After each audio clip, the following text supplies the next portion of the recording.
Move to up. brace, We have to keep time moving. to breathe, Understood. time to Watching say your flank. something worth Target saying. ahead. Team, It came converge on down my the way position. old Hostiles things and Mats fall when they have K2H been nets. holding on for too Copy long that. Holding position. and finally decide they are done. One moment it stood. The next it was powder and smoke rolling across the ground like a living wave, swallowing everything at the edge of the garrison and moving inward. And the sound of it arrived a half-second late the way sounds always do when something large enough dies. Commander Mara Voss did not flinch. She was already pressed against the broken foundation of what had once been the garrison command post, and she felt the shockwave move through the stone beneath her and through the soles of her boots and up through her legs and into her chest, where it sat like a fist. 40 meters away, through the smoke and the shifting orange light of another burning structure, she could hear the sound of the Drayan forward units moving. That low mechanical patience, that particular rhythm of things advancing, because they have already decided the outcome and are simply closing the distance between the decision and the fact. She did not move toward the sound. She had learned 11 days ago that moving toward that sound was how you spent soldiers you could not replace. She had 9 left.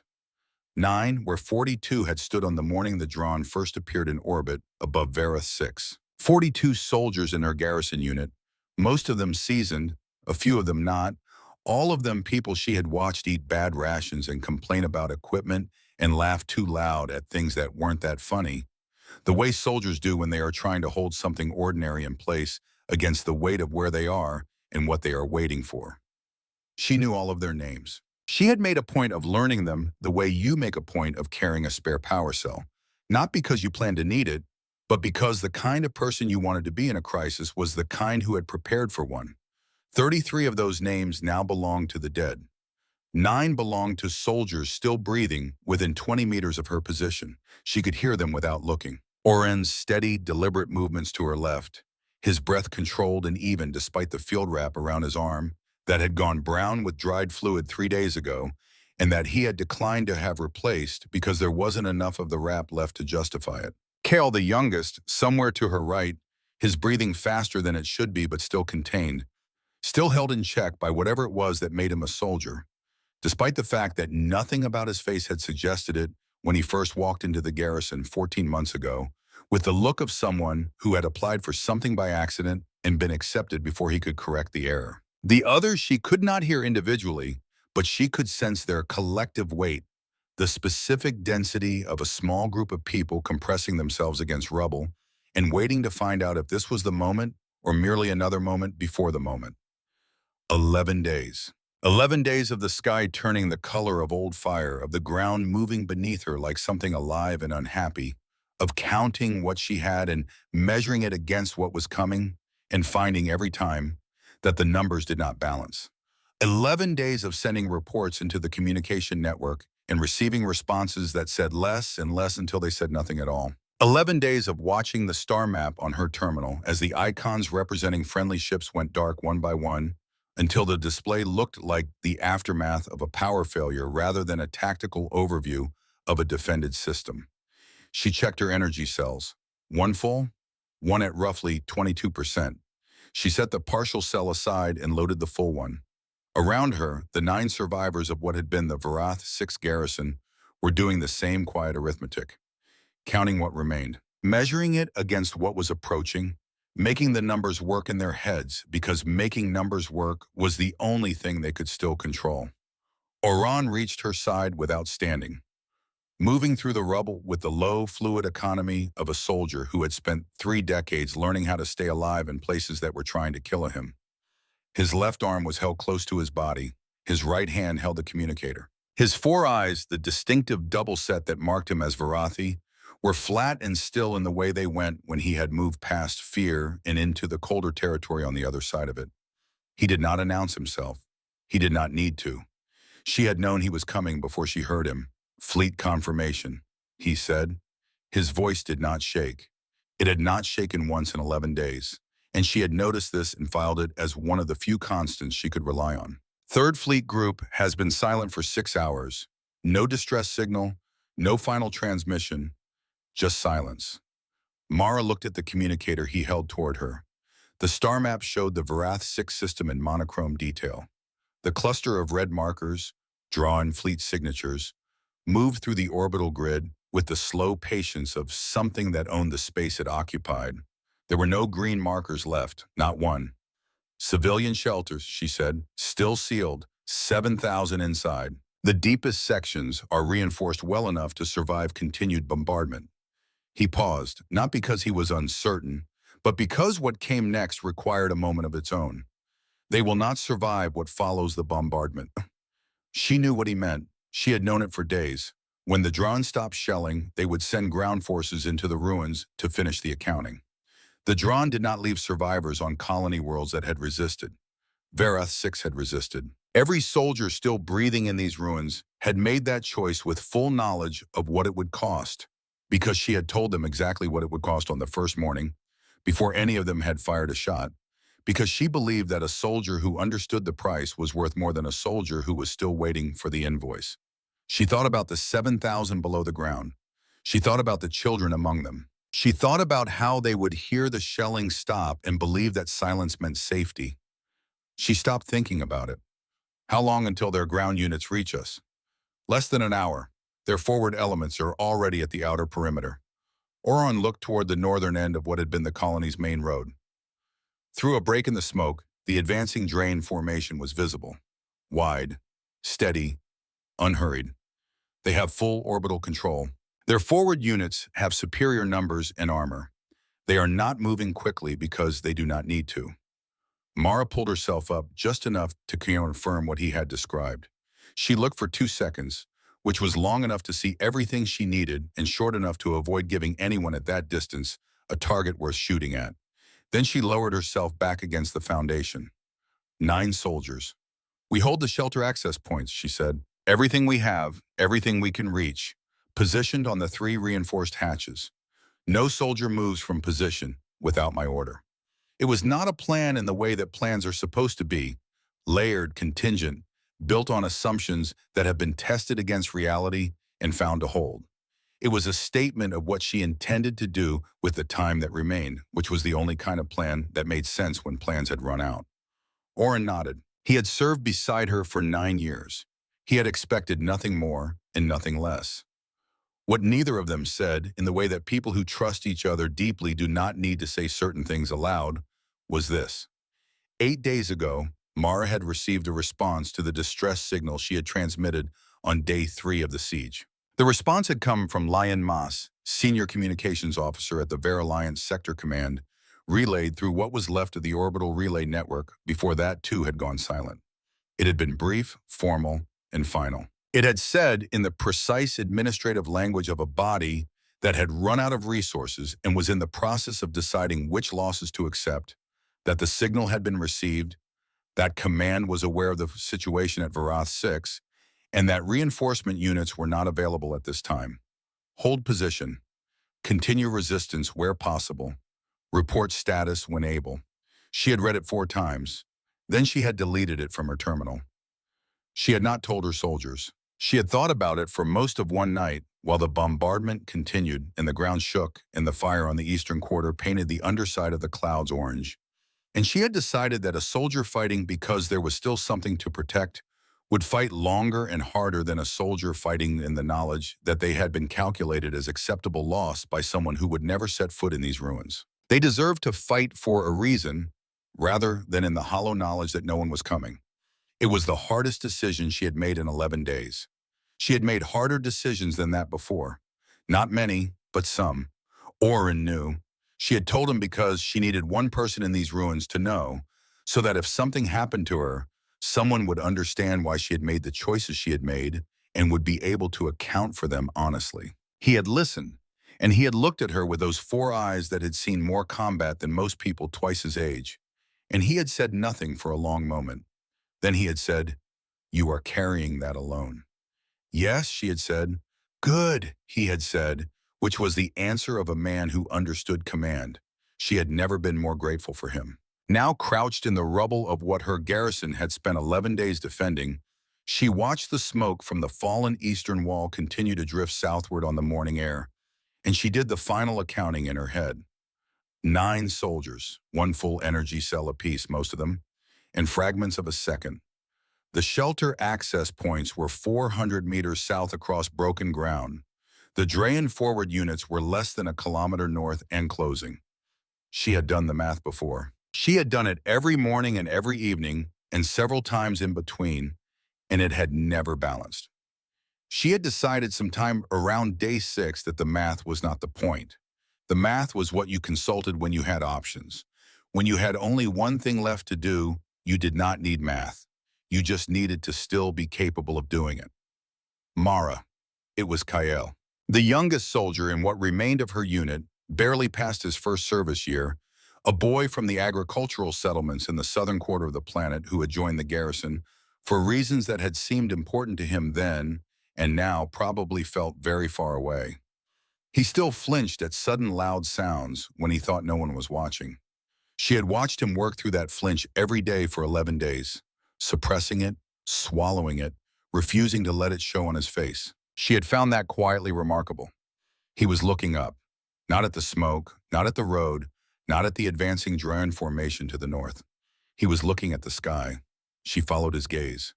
The cloud cover above Varath 6 had been low and gray for most of the siege, lit from underneath by the orange glow of burning structures, carrying the weight of smoke that had been accumulating since the first day. But through a break in the clouds to the north, where the cloud layer had thinned and separated, something was moving. She saw it in the same moment Oren raised his optics. 3 vessels. Large, moving on a descent arc that was wrong. Not wrong the way a ship moving through standard approach protocols is sometimes imprecise. Wrong in the fundamental way, the way a thing is wrong when whoever designed it had entirely different priorities than any ship designer she had ever studied. The angle was too steep. The speed was too high. The configuration was not Drayan. She knew drawn silhouettes now the way you know a sound you have been hearing for 11 consecutive days so thoroughly that its absence would be louder than its presence. These were not Drayan. Unidentified vessels, Oren said, his voice dropping into the controlled flatness of a soldier processing a new threat. Configuration unknown. Trajectory, he paused. Trajectory is impact class. Weapons ready, Mara said. Around her, her 9 soldiers moved. Not quickly, not with the kind of movement that telegraphs panic. With the deliberate, practiced efficiency of people who have been in danger long enough that preparation had become reflex. She heard the quiet sounds of adjustments being made, positions being shifted, the particular silence that falls over a group of soldiers who have identified a potential threat and are waiting for the order. Oren was still watching through his optics. His jaw was tight. Transponder signal incoming, he said. Classification? A pause, 4 seconds. 5. Each one a small room with too many walls. Ver Alliance codes. Another pause. This one longer. But the ships are not ours. Then whose? I don't. He stopped. He lowered the optics. He turned to look at her, and she had served beside this man for 9 years across 3 campaigns on 4 different worlds, and she had never seen the expression on his face that she saw in that moment. It had no name in any language she spoke. Human, he said. The word arrived in the space between them and sat there. She had heard of humans. The Ver Alliance had formalized their membership 2 years ago, after a process that had taken considerably longer and involved considerably more diplomatic friction than the public announcement had suggested. There had been documents signed and ceremonies held and trade agreements structured, and all of it had been noted and filed in the part of her awareness reserved for political developments that did not yet affect garrison operations on a colony world at the edge of the system. She had never seen a human ship. She had seen photographs and tactical diagrams and intelligence summaries, and none of them had prepared her for the reality of watching 3 of those ships punch through the cloud layer at a speed that made the calculating part of her mind go very quiet, because the calculating part of her mind knew, on some level below language, that what it was watching should not be survivable. Hold, she said. Commander. Hold weapons. Watch. The ships leveled. Barely. Not in the graceful arc of a controlled landing approach. Not in the gradual deceleration of vessels respecting the physics of the situation they had entered. They leveled the way something levels when it is making a concession to reality rather than a negotiation with it. finding just enough angle to avoid becoming a series of craters and committing to that angle with no particular interest in elegance. Then the ships opened, not the landing bays. She watched for landing bays, and they did not open. Instead, panels across the exterior of each vessel blew outward, detonated, she realized, from inside. And from the holes left behind from each vessel simultaneously, in clusters that separated even as they fell, objects dropped. Small relative to the ships, large relative to a person. They trailed fire. They were falling too fast. They were falling at the angle of things that had not planned to stop. Beside her, Kale made a sound that was not quite a word. She did not look away. The objects slowed, not all at once. In stages, in the controlled sequential bursts of something that had been designed to do exactly this. Built and tested and refined and used before in other places she had never heard of. Each one reading the ground below it and responding, correcting, adjusting its descent with the kind of precision that only existed when the people who built the thing had decided that precision at this speed was not optional.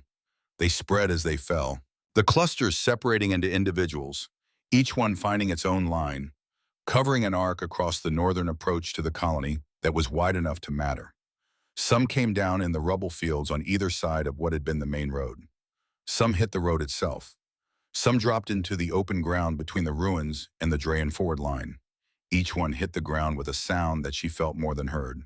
A concussive strike, clean and final, like a hammer against something that does not give. Each one stood up. She was not aware that she had stopped breathing.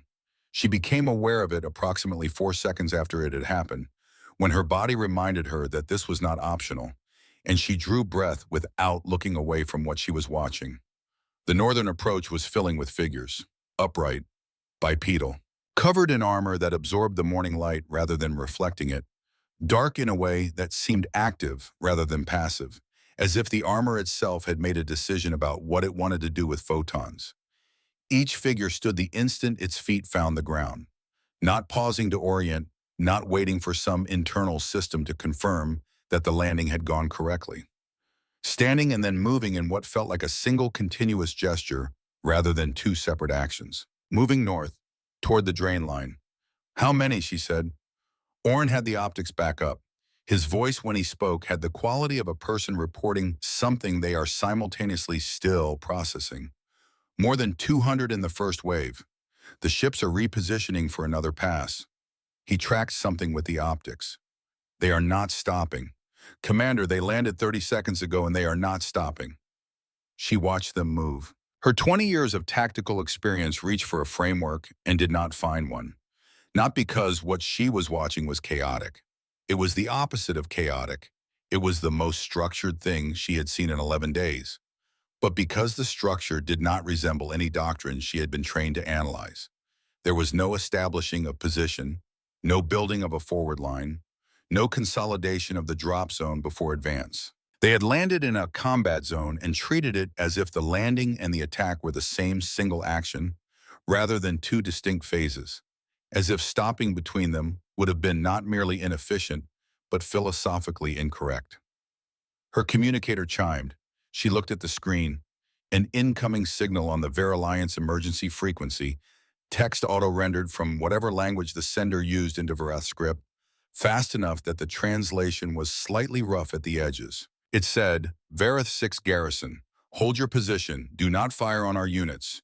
We have the northern approach. Human forces, 42nd Drop Brigade Advance Element. We are here." She read it once. She read it again. Not because she had failed to understand it, but because some messages require two readings regardless of clarity. Because the first reading is comprehension and the second reading is acceptance. And acceptance sometimes takes a moment longer. 200 and climbing, she could see, looking again at the northern approach.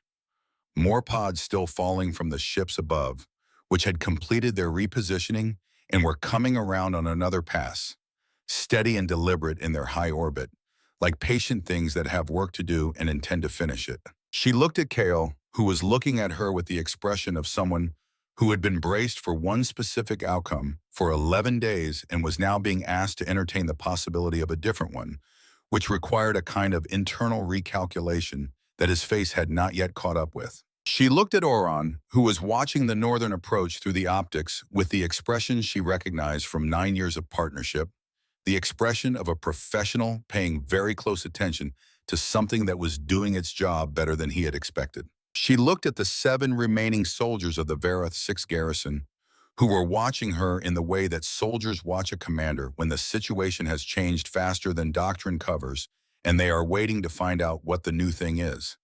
She put her communicator to her mouth and sent a single line back on the emergency frequency.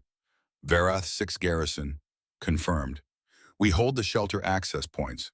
Then she spoke to her soldiers. On your feet, we move to the shelter access points. 400 meters south, we use the rubble quarters on the west side of the road. We move in groups of 3 and we move fast. The humans have the northern approach. She looked at each of them in turn, briefly, the way she had always done it, not lingering, not performing reassurance, just making contact, just letting them know she was seeing them. Our job is to hold the ground they need us to hold. We do our job, we let them do theirs. Nobody asked what their job was. She had told them. Nobody asked if they could trust the humans. She had not told them to trust anyone. She had told them to do their job, and the implicit understanding was that doing your job was not contingent on trust. It was what you did instead of trust, in the spaces where trust had not yet been established. Oron fell in at her left. KL moved to her right. The remaining 7 arranged themselves in the way her unit had arranged itself 1,000 times across the past 11 days, through drills and through actual contact and through the specific repetition that turns a practice into a reflex. She looked north one more time before she moved. The human advance element was still flowing across the broken ground toward the drain forward line, with that rhythm she could not name and could not yet analyze and would spend a long time thinking about afterward. 200 and something, and more still descending. Moving without pause, without hesitation, without the slight compression that happens to any formation when it senses the proximity of contact, and the animal parts of the soldiers in it respond to that proximity in ways that training can reduce but never eliminate. She had commanded soldiers her entire adult life. She had stood beside soldiers who were afraid and soldiers who had moved through fear into something that looked like its opposite but was not. And she had been herself afraid in more situations than she could count. And she had developed over time an intimate familiarity with what courage looked like from the inside and the outside and the various complicated positions in between. What she was watching to the north was something different from all of those things. It was not the absence of fear. She did not believe in the absence of fear, had never believed in it, thought that the people who claimed it were either lying or describing something she did not want to be around. It was not the suppression of fear either, which she did know and respect and had practiced herself. The hard-earned discipline of feeling the thing and acting through it anyway. What she was watching looked more like something that had been built, deliberately, systematically, over years, into a shape that included the fear and the power and the speed and the weight of falling out of orbit and standing up running, and had arranged all of those things into something that did not require a moment to find its footing, because it had already decided a long time ago on the ground that was coming. She would think about this more when there was time for thinking. She would make time. She began to move. "Let's see what they're made of," she said. Not to Oren, not to Kale, not to anyone in particular. The way you say something that is meant more for yourself than for any listener.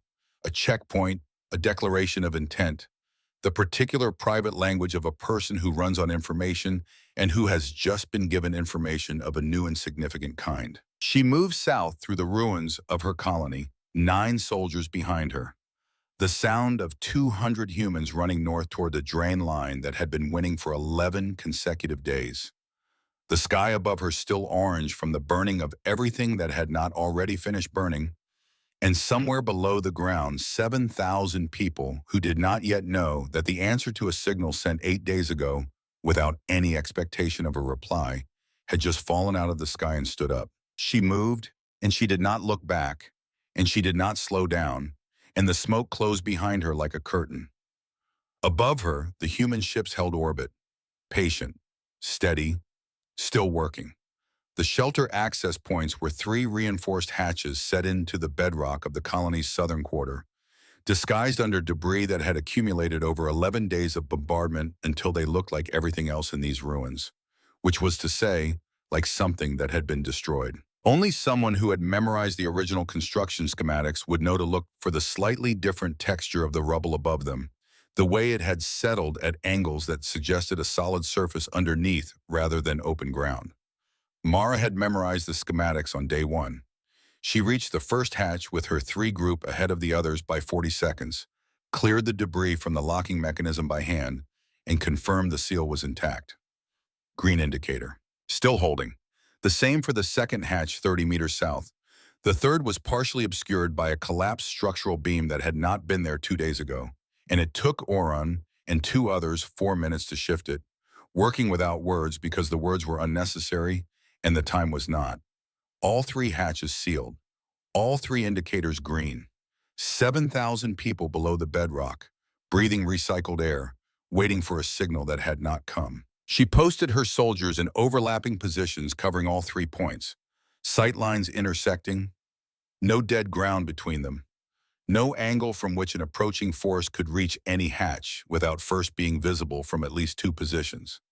She had done this configuration before, in the training exercises that had seemed purely theoretical at the time, in the distant and almost abstract period before the Drain appeared in orbit, and theory became the only architecture left standing. Then she turned north and listened.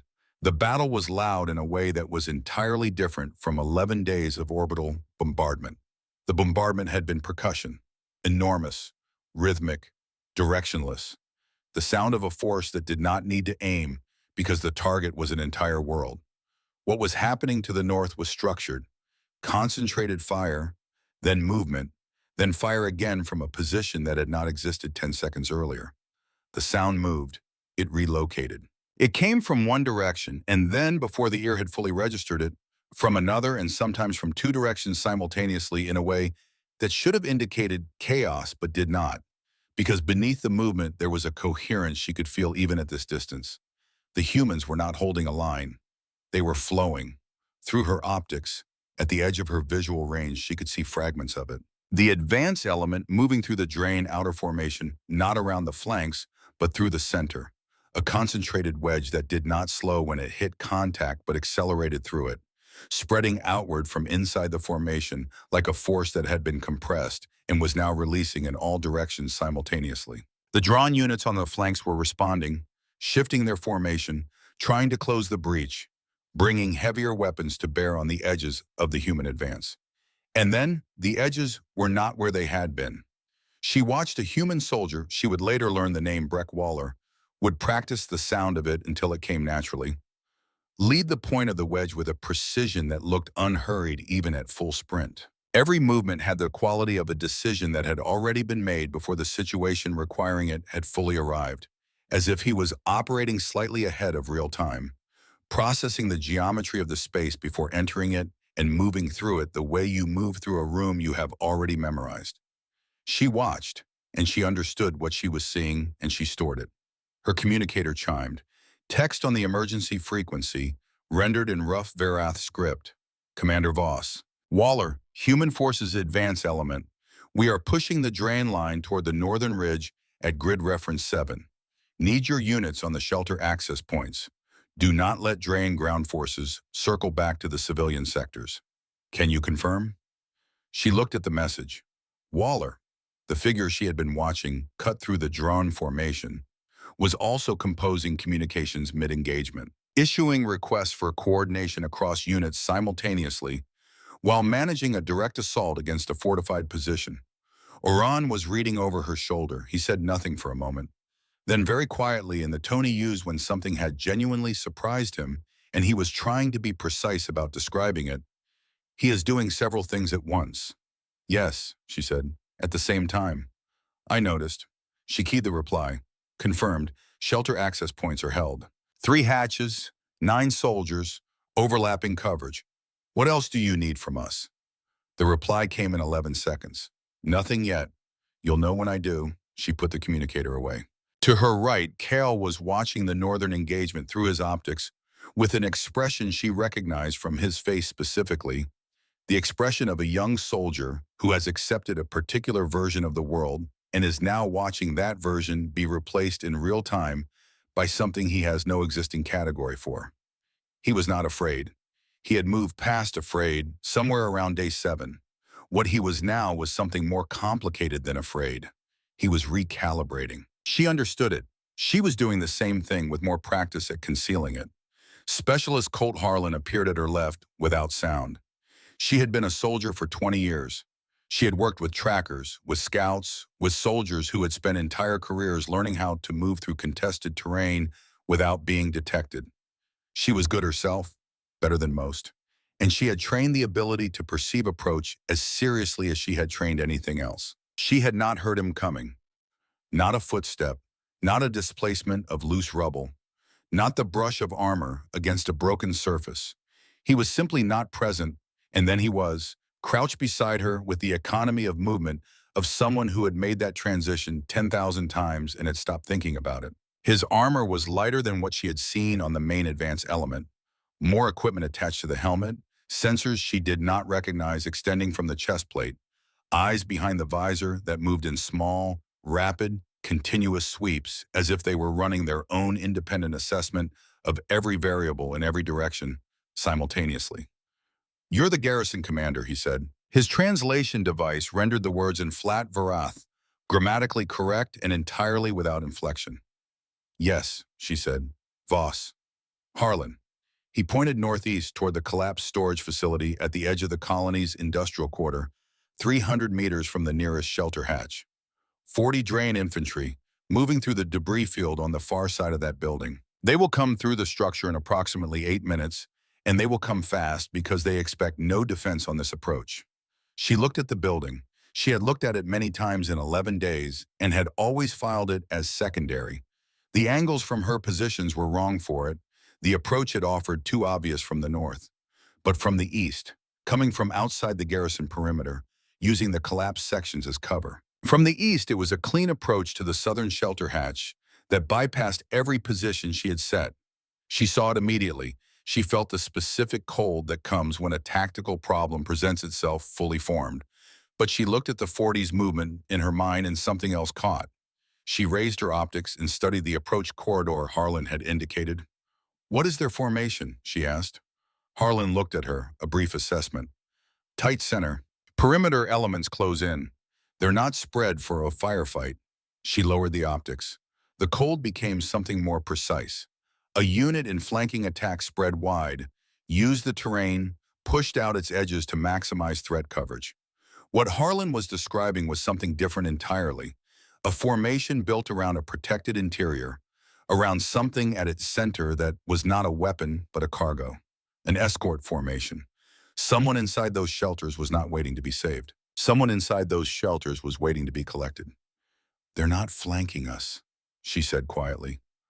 Harlan looked at her. "They're running a pickup," she said. "Someone in the shelters made contact with the drain. Someone is waiting at that southern hatch to be brought out." She looked at the hatch indicator. Green, still sealed. "We hold that hatch not just to protect the civilians. We hold it to prevent whoever is waiting from reaching them." Harlan was quiet for 1 second. The quality of his silence was the quality of a person who has just received information that completes a picture they had been looking at from the wrong angle. "That explains the approach timing," he said. "They waited until the main engagement pulled north before moving. They didn't want to be seen by their own command." "How confident are you on the 8 minutes?" she asked. 8 is an estimate. 6 is possible." He looked at her with the eyes of someone who had operated under pressure long enough that fast decisions had stopped feeling fast and simply felt like thinking. "If you can shift 2 of your soldiers to the south corner of that building, inside covering the eastern breach, and if you can hold for 10 minutes, Waller will have the eastern flank cleared, and I can loop back to reinforce you. Can you hold 10 minutes with 2 soldiers in position?" She looked at the building. She looked at her 9 soldiers and the 3 hatches she needed to hold simultaneously. She did the arithmetic. It was tight. It was workable. "Can you guarantee the 10 minutes?" she asked. He thought about it. 1 full second of genuine consideration, which she noted because a person who did not take the question seriously would have answered before the question finished. The kind of person who says yes to everything as a reflex was worth exactly nothing in a crisis, because you cannot build a plan on a number you cannot trust. No, he said, but Waller has not failed to clear a flank in the 4 years I have worked with him. She nodded once. I'll shift too. He was gone before she finished the sentence. Not quickly, not dramatically. Simply gone, back over the low wall to the east, disappearing into the debris field with the same absence of sound with which he had arrived. She stood at the wall for a moment and looked at the space where he had been. Then she turned and spoke to her soldiers. She shifted Oren and Kael to the south corner of the collapsed storage building, briefed them in 30 seconds, entry point, field of fire, expected timing, what to do if the timing was wrong, and watched them move into position. Oren moved the way he always moved, deliberate, controlled, a soldier who had survived long enough to know that urgency and speed were not the same thing. Kael moved faster, slightly too fast, the way young soldiers move when they have been given a specific task and are using the task to manage everything else that is happening inside them. She let him be fast. Fast was fine. Fast was workable. She would not slow him down in order to make him look more experienced. She went back to her position, and then she waited. 6 minutes later, the 40 Drain infantry came through the collapsed structure exactly where Harlan had said they would.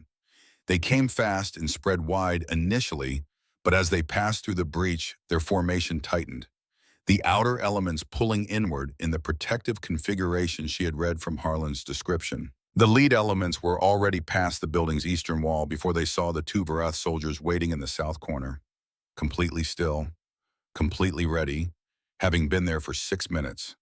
They were not in a flanking spread. They were not in an assault line. They were built around a center, protecting something, and when the perimeter encountered resistance, it took them a critical half-second longer than a pure assault force would have taken to reorganize from protection into attack. That half-second was enough. The action lasted less than 2 minutes. When it was over, Kael had a minor wound on his upper arm from a fragment, not a clean hit, a piece of debris displaced by weapons fire, and the southern hatch was secure. He was looking at the wound with the expression of a person who has just discovered that being wounded is different from everything they had imagined about being wounded, which is to say it is smaller and stranger and more specific than the abstract version. Report, she said. I'm fine, he said. Report, she said again, because fine was not a report. Minor wound, upper left arm, no loss of function. He looked up from it. Southern hatch is secure. Good, she said. And then, because he deserved it, and because there would be fewer moments like this one than she could afford to leave unacknowledged, you held your position. He looked at her. He did not say anything. He did not need to. She sent a short confirmation to Waller's channel. The reply came back in 9 seconds. Good. Hold it, almost through the ridge. The siege platform at the northern ridge had been a Drain asset for 3 days before the humans arrived. A tracked unit, Class 4, dug in behind the rock shelf that ran along the colony's northern edge. 2 primary guns, reinforced plating, positioned with the patience of something that intended to be there for a long time and had structured itself accordingly. It had been shelling the garrison's northern positions since day 8, which was why the garrison's northern positions no longer existed in any meaningful sense. When the human advance pushed the Drain ground units back toward the ridge, the siege platform opened fire directly into the engagement zone. She saw it happen through her optics.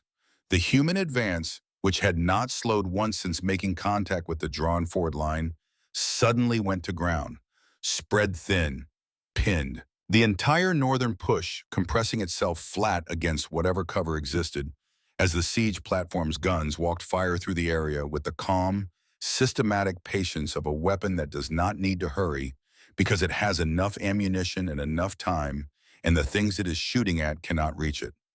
Waller's voice on the shared channel was level, clipped. The voice of a person managing several difficult things simultaneously and choosing, deliberately, to sound like none of them are difficult. Siege platform at the ridge, tracked, Class 4, 2 main guns, dug in behind the rock shelf. Direct approach is closed. I need options. Cross. Ethan Cross's reply came 3 seconds later. She had been tracking Cross through her optics since the engagement began. A broad-shouldered man in standard assault armor, who moved slightly apart from the rest of the advance element, always slightly separated, always looking at structures and terrain rather than at the enemy forces within them. Not because he was ignoring the enemy.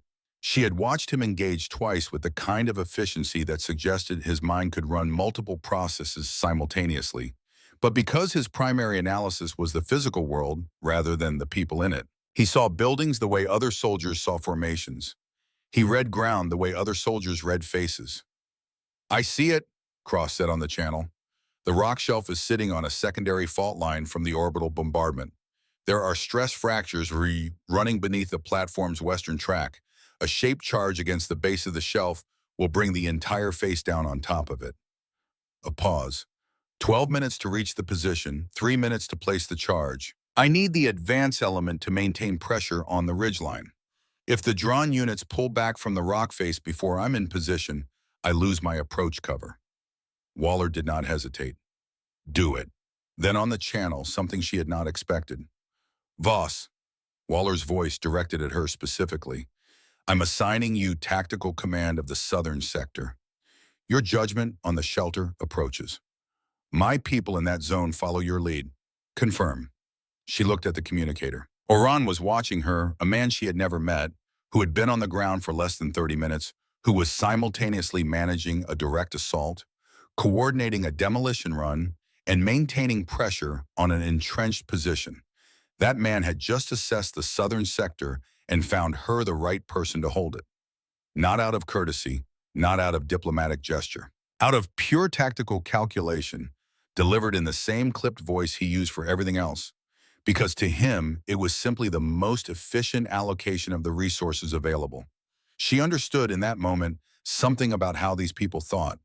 Command was not a possession to be protected. It was a tool to be placed where it would do the most work. "Confirmed," she said. She put the communicator down. She did not explain what had just happened, because Oren had heard it and understood it exactly as well as she did. She simply turned back to the coverage positions and did the job. Mara watched Cross move. He went east along the base of a collapsed structure, keeping the rubble between himself and the ridge. He was not running in a straight line. He was running the way someone runs when they understand that geometry is the difference between reaching a position and not reaching it. Always behind something, always at angles that put solid matter between himself and anything that could see him. It was efficient in the way that only becomes visible once you understood what he was avoiding and how precisely he was avoiding it. Sergeant Sloan Mercer fell into step 40 meters behind him. Cross's voice on the channel without breaking stride. "Mercer, I don't need an escort." "I know," she said, and kept going. She was the unit's medic. Mara had understood this without being told. It was in the way Mercer moved, slightly reactive rather than initiating, scanning constantly for the moment after the action rather than the action itself. She had already stopped twice during the engagement to treat wounded Varath soldiers, pulling them behind cover in the middle of the ongoing fire, working with a focused calm that Mara had found almost disorienting to watch. Not because it was unusual for a medic to be calm, because the quality of the calm was specific. It was not the calm of someone who had suppressed their response to what was happening around them. It was the calm of someone who had already decided a long time ago that this was the work, and the work required a steady hand, and therefore she had a steady hand. End of consideration. Private Tanner Vale appeared from the south without announcement. He had not said a single word on the communications channel during the entire engagement. Not once. Mara had been aware of him throughout. He had the quality of a soldier who registered as a kind of tactical pressure, always present where the line needed someone without anyone having directed him there, materializing at the correct position through some combination of experience and instinct that produced the same result as being told what to do but did not require being told. He crouched beside Mercer at the edge of the collapsed structure and checked his equipment and looked up at the ridge above where Cross was working, and that was all. 3 people at the base of a ridge shelf, one of them placing a charge that would bring several hundred tons of rock down 2 meters from where he was standing, one of them covering his approach without being asked, one of them covering her without a word exchanged. She watched them through the optics and felt something move through her that she made a note to describe accurately when she had the time. On the shared channel, Waller continued to manage the engagement, holding the main advance element in place against the siege platform's fire, rotating positions to prevent the drain from establishing stable targeting solutions, coordinating with the flanking units that were keeping pressure on the ridgeline to maintain Cross's approach cover. He did this in the voice of someone running a training exercise, not because the situation was safe, but because the voice was a tool, and the tool worked best when it stayed calibrated regardless of the material it was being applied to. She listened to that voice and thought about what it cost to build it, what you gave up, or built up, or burned slowly down inside yourself over years of practice until the voice became reflex rather than performance. 12 minutes after Cross had begun moving, he reached the base of the ridge shelf. She could see him through the optics, pressing flat against the rock, unpacking equipment from a side carrier with hands that moved with the automatic precision of someone who had performed this sequence so many times that conscious thought was no longer in the chain of command. The siege platform was 30 meters above him and slightly north. It fired twice while he worked. Each time, the ground shook. Each time, she watched his hands continue moving without interruption. Mercer was 10 meters back, watching the eastern approaches. Vale was behind Mercer, watching the south. Nobody spoke. Nobody checked on anyone else's progress. The trust between them was not the trust of people who knew each other's histories or had shared meals or had said the kinds of things that people say when they are trying to build trust. It was the trust of people who had seen each other work, and the seeing had been sufficient. Then, on the channel, charges placed, moving to safe distance. Cross came back the way he had come, fast and low and at angles. Mercer moved with him. Vale moved with them. The three of them opening ground from the ridge in a controlled sprint that was fast without being panicked, covering distance without sacrificing the angles that kept the ridge's sightlines from finding them. Waller's voice. Cross, ready? Ready.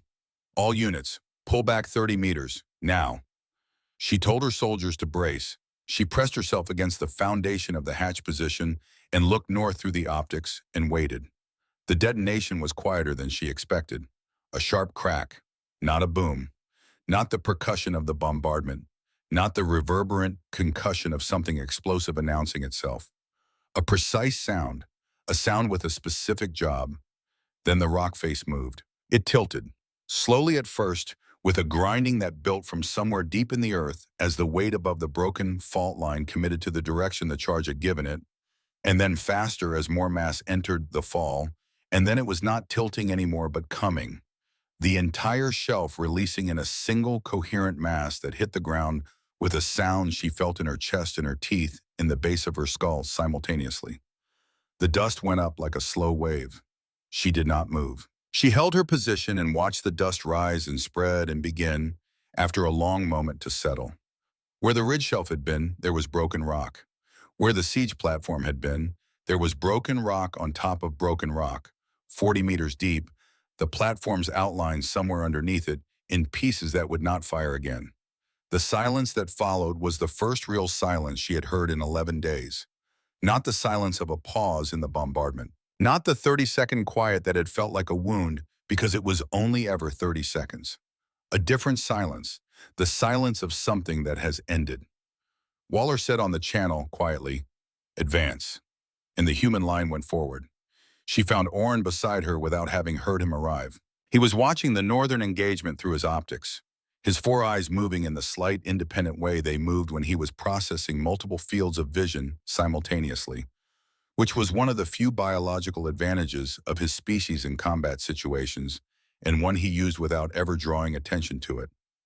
"They do not stop," he said. "No." He was quiet for a moment. The advance was visible even at this distance. The human units flowing through the space the siege platform had controlled, moving into the drain positions that had lost their heavy cover, pressing with the same rhythm they had maintained since the first boot hit the ground. In 11 days, the Dran never stopped pressing either, he said. But the Dran stopped to regroup, to consolidate. Every few hours, a pause. "Yes," she said. "These ones have been on the ground for less than an hour. There has been no pause." He lowered the optics. His voice had the quality it took on when he was trying to describe something precisely, the specific care of a man who respected language and was aware of its limits. They are afraid of pausing. If they stop, they lose the pressure. So they have built themselves into something that does not stop. She had been thinking the same thing. She had been thinking it since the first moment she watched the pods slow and land and the figures stand up running. The entire sequence a single unbroken gesture. She had been thinking about what it meant to train a species, or perhaps to allow a species to train itself, into something that treated the gap between landing and attacking as a theoretical distinction rather than a practical one. "What does a thing like that cost them?" she asked. Orrin was quiet for a long moment. The battle noise to the north had changed again. Less exchange, more movement. The specific acoustic texture of a force that had broken through and was now widening the breach. "Ask them when it is over," he said. She looked at him. He was still watching the north. His jaw was set. His arm in the brown-stained field wrap was held close against his body. He had been a soldier for 30 years. He had watched things happen in combat that had surprised him fewer times than she could count on one hand. His expression right now was not surprise. It was something more deliberate. It was the expression of a professional who had encountered something genuinely better than what he had known before and was choosing consciously to remember it correctly. She put the optics back up and looked north. The Dran line was bending, not breaking yet, bending, pulling backward toward the remains of the ridge under pressure that had not once, since the first human unit made contact with the first Dran position, relented by a single degree. The Dran were good soldiers. She had given them that credit every day of 11 days, because giving your enemy accurate credit was how you survived long enough to give them anything at all. They were responding. They were adapting. They were doing everything that good soldiers do when faced with a new situation. It was not enough. The reason it was not enough was not numbers, though the numbers were significant, and it was not equipment, though the equipment was formidable. The reason it was not enough was something she was beginning to understand in her bones. The human advance element had set the tempo of this engagement at the moment the first pod hit the ground, and they had not allowed it to change. In combat, the side that sets the tempo usually wins. She had known this for 20 years. She had never seen it executed at this speed, at this scale, from a standing start in a drop zone that was actively hostile before the landing was complete. She lowered the optics. She looked at the shelter hatches. Green, green, green.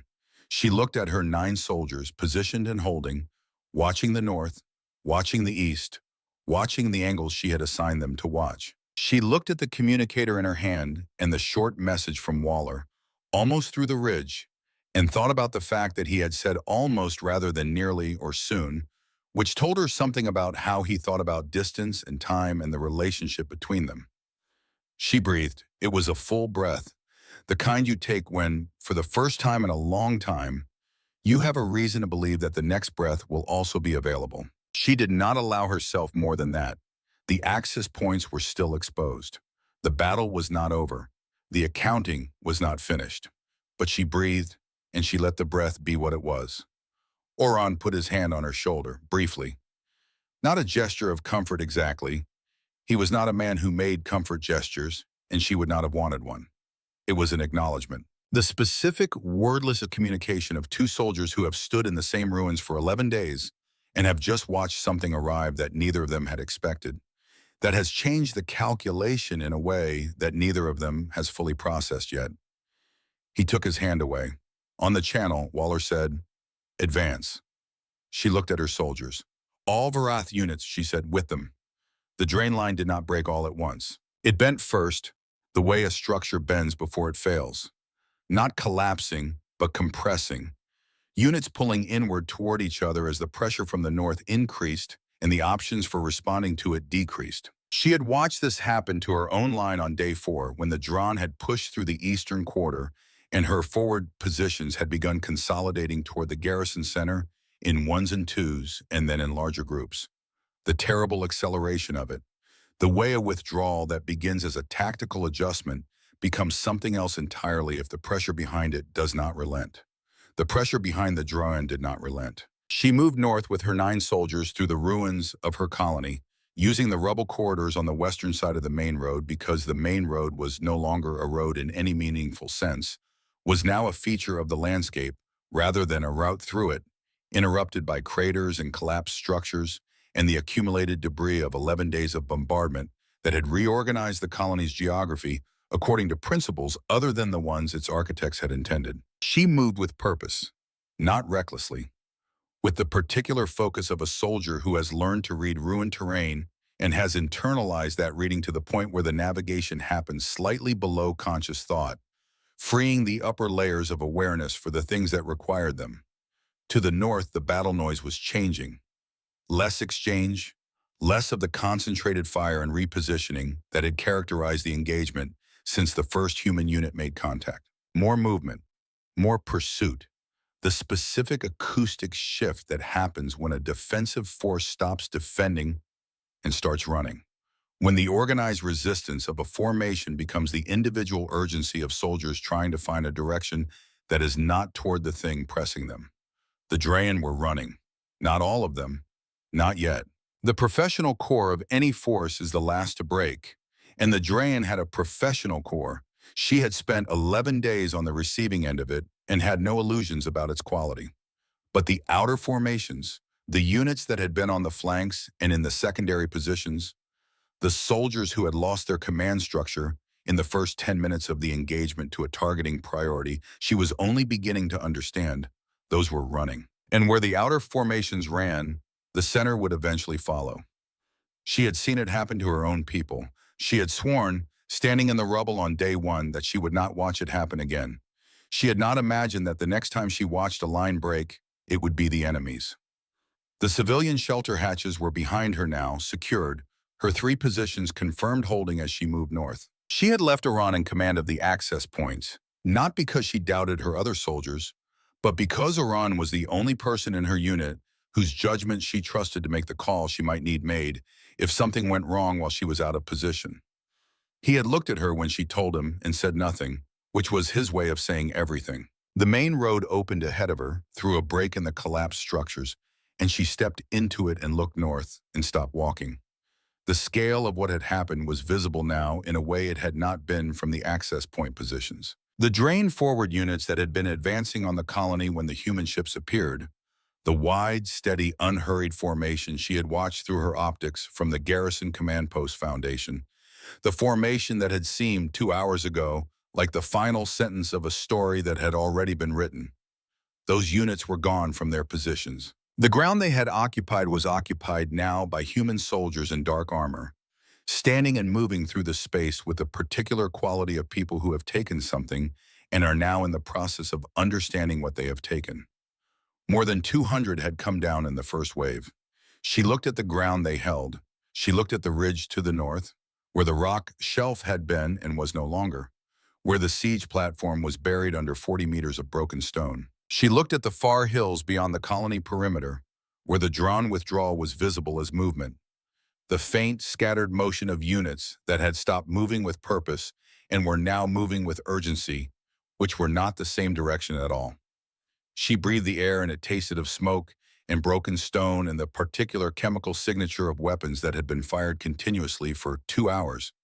She had spent 11 days breathing air that smelled like defeat accumulating. This air smelled like something else. She did not have a word for it. She made a note to find one. Captain Breckwaller was standing at the edge of the road where the northern perimeter of the colony met the open ground beyond it.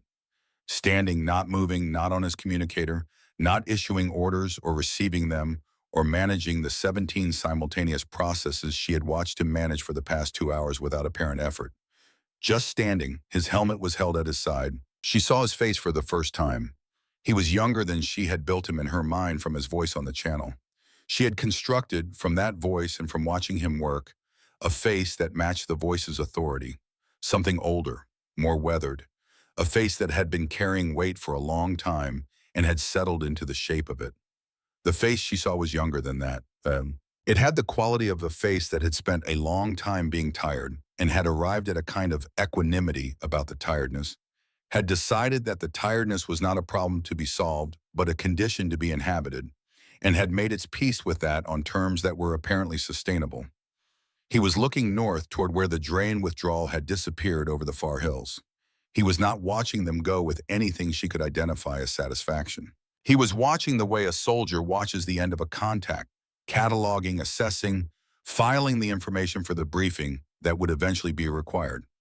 She stopped a few meters from him. He did not turn immediately. She did not announce herself. They stood in the same space for a moment, with the smoke drifting between them and the sound of the colony settling around them, the small sounds of structures that had been compromised and were continuing to adjust to that fact. The intermittent sounds of human soldiers moving through the northern ruins doing the work that came after the fighting. Then he turned. She met his eyes, gray and level and without performance. No expectation visible in them, no waiting for a particular response, no arrangement of the face into the shape of someone who has done a thing and is aware of having done it and is interested in how that awareness lands on the people around them.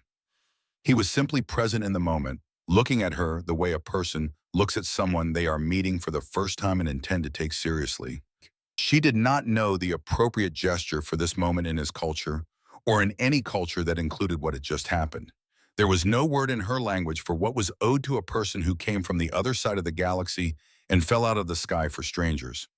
She had been thinking about this as she walked north, trying to find the right shape for the first thing she would say to him, and she had not found it. She put her sidearm away. That felt like the right beginning. He looked at the holster and then back at her, and something in his expression shifted slightly. The faintest acknowledgement of the gesture's meaning, received and understood. "Commander Voss," he said. His translation device rendered the words in serviceable Varath. "Captain Waller." She looked at him directly. "How are your people?" He ran the internal accounting before he answered. She could see him doing it, the names and the numbers and the conditions attached to each. "3 wounded," he said, "none critical. Cross has a broken clavicle. He's walking." A brief pause. "We lost no one." She absorbed this. 3 wounded from what she had watched unfold over the past 2 hours. She had no framework for what that ratio meant in human terms. She filed the question. "Your people held this sector well," Waller said. "The southern hatch, 40 drain and escort formation. That was a problem if they'd gotten through." "They didn't," she said. "No," he said. "They didn't." A silence settled between them that was not uncomfortable. The kind of silence that exists between people who have just been through something together without being in the same place, who have been connected by a communication channel and a shared objective, and are now in the same physical space for the first time, taking the measure of each other in person. She had a question that had been building since the first pod hit the ground. She had been holding it in the place where she held things that required the right moment. "Your orders," she said. "They brought you here?" He was quiet, not the quiet of someone choosing a diplomatic answer, the quiet of someone who has been carrying a specific piece of information and is deciding whether the moment has arrived to set it down. "No," he said, one word. She waited. "Our orders assigned us to Sector 9, a Dran supply interdiction operation. We were 3 days into transit when our signals officer picked up your distress transmission." He looked at her steadily. "The one your command sent on day 3, the one the Alliance received and did not act on." The cold moved through her carefully. She had known the signal was received. She had known for 8 days that it had been received and set aside, that she and her 9 remaining soldiers and 7,000 civilians had been calculated as an acceptable loss by someone who was not in these ruins. She had known this and had lived with knowing it and had made her decisions based on it, had built the last 8 days of command on the foundation of that knowledge and had not cracked because she would not allow herself to crack. What she had not known was that someone else had heard it. "You were in Sector 9, she said. "Yes." 3 days away. "Yes." She looked at him. "That was not your assignment." "No." He said it without apology and without defiance, simply as a man states a thing that is true and is prepared to stand in front of whatever the truth requires. "It was not." "There will be consequences for that," she said. He looked toward the shelter hatches, which were not visible from this position, but whose location he knew. And the expression on his face was the expression of a man who has already done the arithmetic and is comfortable with the sum. "There always are," he said. He turned back to her. "Was it worth it?" She understood what he was asking. Not validation, something more precise. whether his estimate of the value of what was below those hatches matched the reality she had been living in, whether the calculation he had made on day 8, 3 days away in transit, had been accurate. She thought about the 7,000. She thought about the children. She thought about the signal she had sent on day 3 into a network that turned out to have exactly 2 listeners, one of whom had decided the math did not justify the cost, and one of whom had been 3 days away and had made a different calculation entirely. Yes, she said. He nodded once. He did not say anything else. He did not need to. The civilian shelter hatches opened 40 minutes after the last confirmed drone position had been cleared. She sent the signal herself. 3 short pulses on the emergency frequency, the agreed code, established on day 1 when she had briefed the civilian shelter coordinators and given them a sequence and told them not to open the hatches for any reason until they received it from her specific communicator ID. She had not known when she established that protocol on day 1 whether she would be alive to send it. She had established it anyway because the alternative was not establishing it, which was worse. The pulses went out. She stood in the road and waited. The first hatch opened slowly. The mechanism was designed for durability rather than speed, built to withstand the kind of pressure that 11 days of orbital bombardment applied to reinforced bedrock, and it moved with the deliberate solidity of something that had done exactly what it was built to do.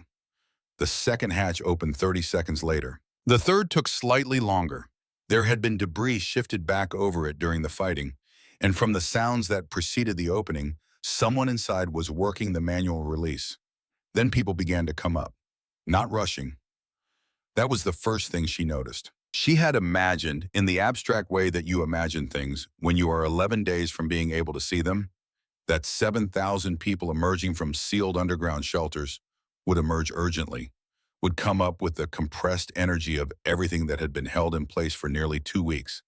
Instead, they came up carefully, blinking, moving with the specific hesitance of people who have not seen open sky for a long time and are relearning it. The light was wrong for them. The afternoon had gone pale blue, the particular quality of late-day light that felt inappropriate for what the ground around it looked like.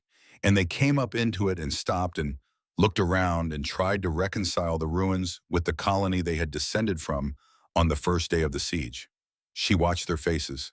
She had commanded this garrison for 3 years. She knew faces in the crowd: the shelter coordinator, an older woman named Sev, who had run the underground logistics with an efficiency that had kept 7,000 people adequately supplied for 11 days. A school teacher from the Eastern Quarter, whose name she could not currently retrieve, but whose face she recognized. 2 children, a boy and a girl, who had been running in the colony square on the morning the Draen first appeared in orbit, and whose faces she had filed away on that morning for a reason she had not examined closely until now. The children came up and stopped at the edge of the hatch and looked at the ruins with the particular expression of children who are trying to understand something that adults have not yet explained to them. The boy looked north first, toward where the sounds of the fighting had been.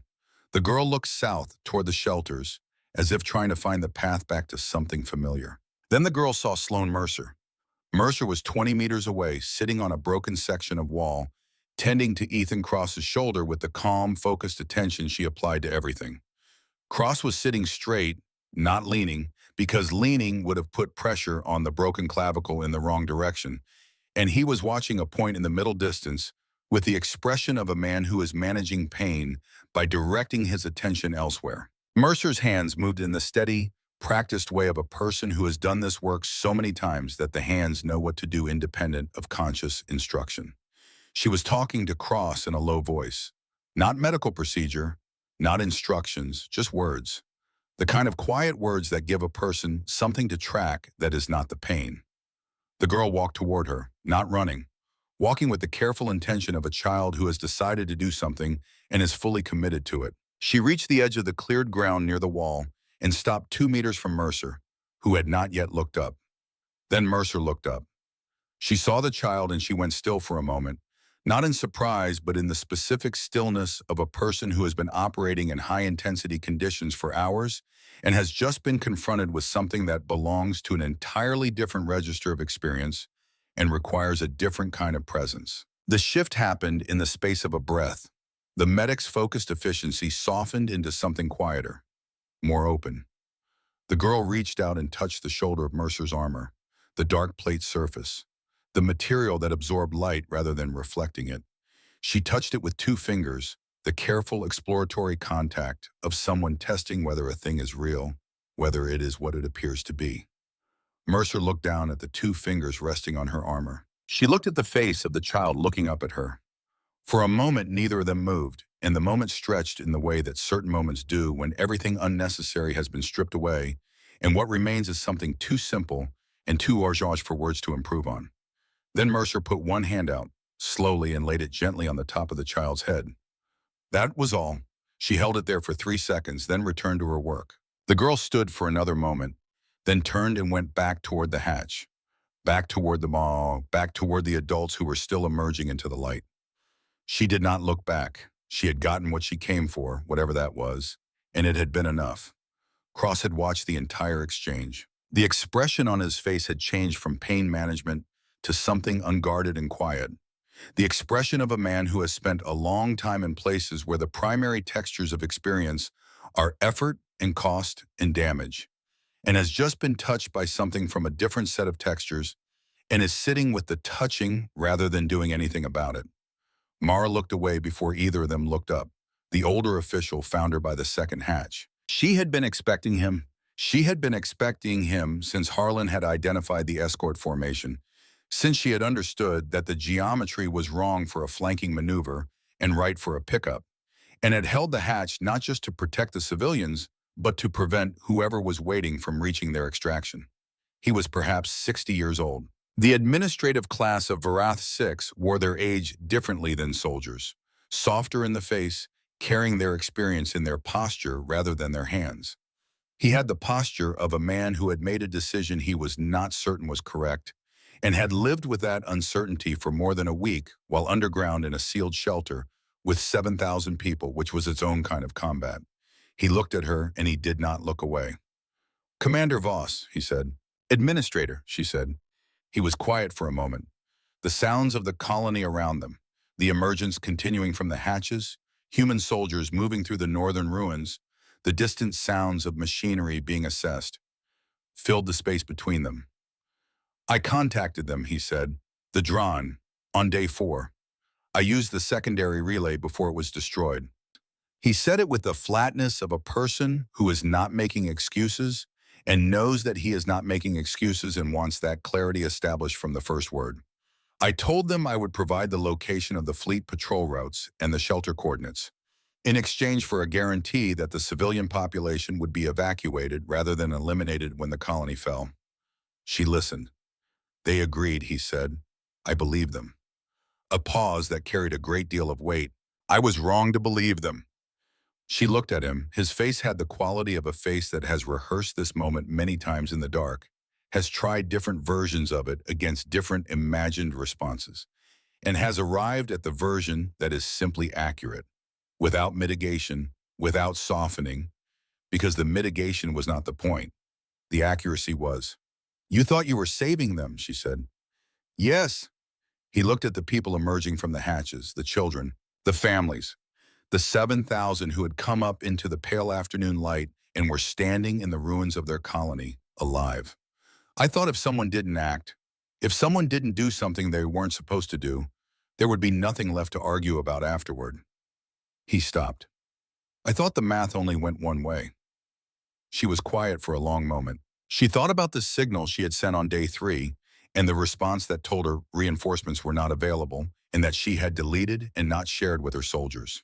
She thought about the decision she had made to let them fight for a reason rather than in the knowledge that they had been written off. She thought about the various ways that people in impossible situations make calculations about what they can control and what they cannot, and how those calculations are almost always made in good faith and are almost always incomplete, because the information required to make them correctly is almost never fully available.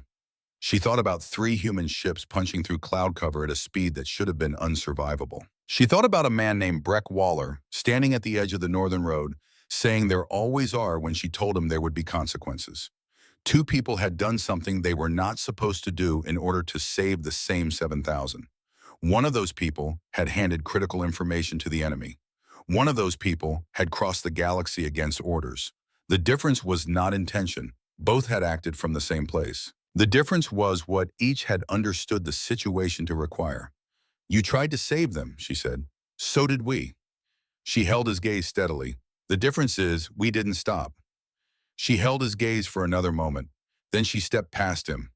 Not forgiveness, not condemnation. Something that existed between those things in the territory where the war had been too large and too long and too costly for any single calculation to have been adequate to it. The only response that served the living was to keep moving toward the things that still needed doing. She heard him behind her, not following, simply standing in the space she had left, and she did not turn back. The sun was lower now. The sky above Varath 6 had moved through its progression from the orange of burning to the pale blue of midday to the deeper, cooler blue of late afternoon. And the smoke from the ruins was thinning in places where the fires had exhausted their fuel. And in the gaps where the smoke had cleared, she could see the actual color of the sky. A blue-gray she had seen every day of the 3 years she had been stationed here, and which she had not expected 2 hours ago to see again. She walked north through the ruins. She passed Ethan Cross sitting on the wall with his shoulder strapped and his arm in a temporary immobilization wrap, watching the sky with the expression of a man allowing himself a specific and finite number of seconds to simply exist before the next thing required him. She passed Colt Harlan moving through the northern debris field with a scanning unit, cataloging something methodically. Structural assessment, she thought, or signal analysis. One of the dozen things that happen after an engagement and require the particular attention that only presents itself clearly once the shooting has stopped. She passed Tanner Vale sitting alone on a broken section of foundation near the northern perimeter, cleaning his weapon with the methodical care of a soldier who treats equipment maintenance as a form of deliberate stillness. He did not look up when she passed. She did not expect him to. She had the clear impression that Vale communicated primarily through positioning, through being where he was and doing what he was doing, trusting that the meaning was legible without needing to be spoken aloud. She found Waller where she had left him. He had moved slightly, was now sitting on a low section of collapsed wall rather than standing, helmet resting beside him, looking at the transponder display on a small unit in his hand. He looked up when she approached and set the unit down. She sat on the wall at a distance that felt appropriate, not beside him exactly, not separate from him exactly, the specific spatial negotiation of two people who have been in high-intensity communication for hours and are now in the same physical space for the first time, calibrating. They were quiet for a moment. Below them and to the south, the sounds of emergence were continuing. 7,000 people relearning the surface, finding their bearings in a colony that no longer had the shape they had memorized. Your people, she said. Not a question. A beginning. They're good, he said. The best I've worked with.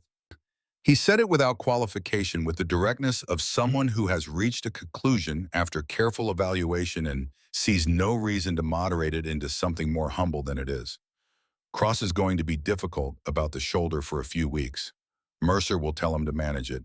He will, when she's watching. Mara thought of the child's fingers on Mercer's armor, of Mercer's hand on the child's head. She went with him, Mara said, to the ridge, without being asked. She always does, Waller said. She's been doing it since Callaway Station, 18 months ago. Cross tells her not to. She agrees that he's right and goes anyway. We stopped having the conversation about 6 months in. He paused. Vale was right behind her. He was right behind everyone, Mara said. Waller almost smiled. It didn't quite complete itself, but it came close enough to be visible. He's like that. Harlan says Vale has a gift for being where the line needs weight. I've stopped trying to explain it tactically. Some soldiers just know where to stand. She looked out at the ruins.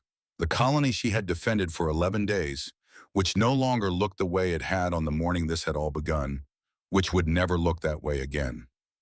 The structures that had been destroyed would not be rebuilt the same. The roads that had been disrupted would find new routes. The geography of this place had been permanently revised. She thought about what it would take to rebuild. She thought about what it would take to hold while the rebuilding happened, which was a different kind of problem than the one she had just solved and would require different tools. Your unit, she said, the 42nd. What happens to them now, after what you did, coming here instead of Sector 9? Waller was quiet for a moment, not evasive, genuinely considering how to answer accurately. We'll be recalled, he said. There will be a review. Command will want an account of the decision and the reasoning and the outcome. He looked at the human ships, still in orbit above them, steady in their holding pattern. The outcome will matter. It usually does. And if it doesn't go well for you, then it doesn't, he said simply. We knew that when we changed course, all of us. I didn't make the call in isolation. My whole unit was on that ship. They understood what it meant, and they agreed. He looked at her. A soldier who won't do the right thing because of what it might cost them isn't actually doing the right thing. They're doing the safe thing. Those are different. She considered this. She thought about the signal she had deleted, about the 8 days of letting her soldiers believe there was still a chance of rescue rather than telling them the truth. There were people who would argue that had been the safe thing, the practical thing, the thing that kept 9 soldiers functional long enough to hold 3 hatches through the most important hour of the past 11 days. She had never decided whether it was right. She had decided it was necessary, which was different, and she had lived with the difference. There's something I want you to understand, she said. Before you go, before the review, before any of it, she looked at him directly. On day 3, I sent the signal. On day 3, I received the response from Sector Command. No reinforcements, hold position. I deleted it. I didn't tell my soldiers. He was listening. I let them fight believing someone might still come, she said. 8 days of that. I don't know if it was the right decision. I know it was the decision I made, and I would make it again. She paused. But I wanted you to know that when your signals officer heard that transmission, the one that brought you here, the person who sent it had already been told no one was coming. She sent it anyway because it was the right thing to do, not because she expected an answer. Waller was quiet for a long moment. That's the part that mattered, he said finally.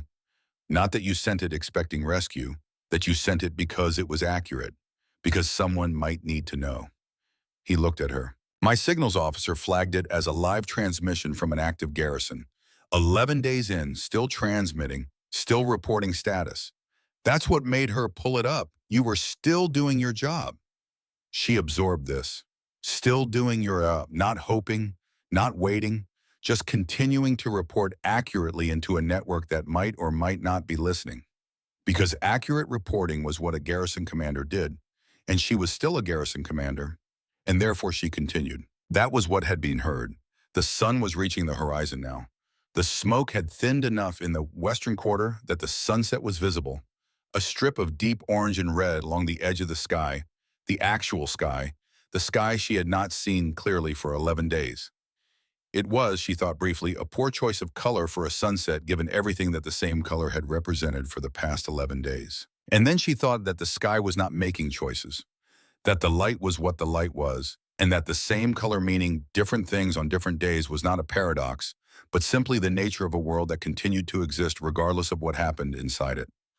Waller was back on his communicator, quietly, the management of things she could not hear from this distance. Cross had stood from the wall and was moving slowly toward the northern position, his arms strapped against his body, Mercer 2 steps behind him in the particular way she moved, not watching him directly, but entirely aware of where he was and what his body was doing. Harlan had disappeared back into the debris field with his equipment. Vale was where Vale always was, in a position that covered an angle that Mara had only now identified as the one she would have chosen herself. She stood at the edge of the road and looked at the sky. The human ships were visible in the late light, high in their orbit above the colony, moving in their slow holding pattern. She had looked at that sky for 11 days and seen drawn fleet signatures moving through it with the patient confidence of ownership. The transponder display showed different signatures now. 42nd Drop Brigade, Advance Element. She looked at the designation. Advance Element, the first piece of a larger thing. The portion that goes ahead to establish that the larger thing has somewhere to arrive. Kyle appeared beside her. She had not heard him coming, which surprised her, because Kyle had not been a quiet mover 11 days ago, and she had not expected that to change. But he had crossed 300 meters of ruined terrain in the past 2 hours, alongside soldiers who moved without sound, and perhaps some portion of that had transferred. You became, to some extent, what you practiced beside. He stood next to her and looked at the sky. Commander, he said. Kyle, she said. He was quiet for a moment. His arm was wrapped and resting, and he stood with the particular ease of a young soldier who has discovered that his body can do more than he thought it could and has not yet decided what to do with that knowledge. This morning, he said, when the wall came down. He stopped, started again. I thought that was it. I thought, this is how it ends. He looked at the ships in orbit. I was ready for it to be how it ended. I know, she said. How did you know they would come, he asked. She looked at him. The question was genuine, not rhetorical, not looking for reassurance. A young soldier asking a specific question about information and decision-making and what the basis for continuing had been when the number said stop. I didn't, she said. He looked at her. I sent a signal on day 3, she said. I didn't know if anyone would receive it. I didn't know if anyone who received it would act on it. I didn't know what acting on it would require or what it would look like or whether there was anyone within range who had the capacity and the willingness to try. She looked back at the sky. I knew the signal was the right thing to send. That was the only thing I knew. He was quiet for a long time, long enough that the silence had weight. So you just held, he said. We held, she said, correcting him, making sure he understood what that word contained. Not her, not the commander standing in the road making decisions, but the 9 of them together, the unit that had become 9 from 42 through 11 days of choosing the same thing over and over in the grinding, incremental way that choices get made in ruins. He looked at her and she could see him storing it. The way a young soldier stores the information about how he survived what was not supposed to be survivable, because that information is now the most valuable thing he owns, and he intends to keep it with care. Yes, ma'am, he said. She looked at the sky one more time. She looked at the ships. She looked at the ruins of her colony, where 7,000 people were still emerging into the late afternoon, still finding each other in the rubble, still taking in the fact of the sky above them. She looked at the human soldiers moving through the smoke, doing the things that came after fighting, the structural assessments, the equipment inventories, the quiet coordination of people who know what the next 24 hours will require and are already beginning to organize themselves toward it. She thought about the war council that would convene. She had no doubt it would convene, because the galaxy was watching, because the Vera Alliance would need to account for what had happened here, because 7,000 survivors on a colony world that had been written off would require an explanation, and the explanation would require testimony, and the testimony would require her. She would give it. Every minute, every decision, the signal she sent, the response she received and deleted. The 8 days of holding the line on information so that 9 soldiers would fight for something rather than in the knowledge of nothing. The moment the Eastern Wall came down, and she counted 9 instead of 42 and gave the only order that remained, she would tell them what it looked like when 200 soldiers fell from orbit and stood up running and did not stop. She would tell them about Cross going back for the charge with a broken clavicle, about Mercer following without being asked, about Vaishal appearing at every angle that needed weight without being told where the weight was needed. She would tell them about Waller's voice on the channel, the voice of someone using calm as a tool rather than performing it, and what it meant that the voice had never changed regardless of what the channel was carrying. She would tell them what humans were when the door was closing, and she would tell them what a signals officer on a ship 3 days away had done with an 11-day-old transmission that most people would have flagged as historical record and moved past. She would tell them that the 42nd Drop Brigade had arrived without orders, without authorization, knowing full well the cost of the decision, and had arrived anyway because a captain had looked at the numbers and found that the numbers he was being asked to accept were wrong. The difference between the math that Sector Command had done and the math that Waller had done was not information. They had the same information. The difference was what each of them had included in the calculation. Sector Command had calculated resources and distances and probability of success and the relative strategic value of a colony at the edge of the system. Waller had calculated 7,000. She would tell the War Council to never forget which math had been right. Are more of your people coming? She asked. Waller looked up at the ships. Something moved across his face, not quite a smile, but in the vicinity of one. The expression of a person who knows the answer to a question and finds the answer, in some way he would not necessarily put into words. Satisfying. They already are, he said. She looked at the sky. She stood in the ruins of her colony with 9 soldiers instead of 42. The smell of 11 days of burning was still thick in the air. Below the hatches, the last of the 7,000 were finishing their emergence, stepping into the pale blue of an afternoon they had not been certain they would see, squinting at the light, reaching for the people beside them.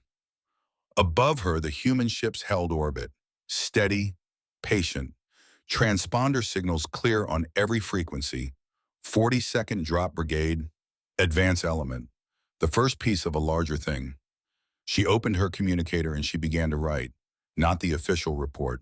That would come later, in the formal administrative language that command required, with its precise timestamps and unit designations and casualty figures and tactical assessments.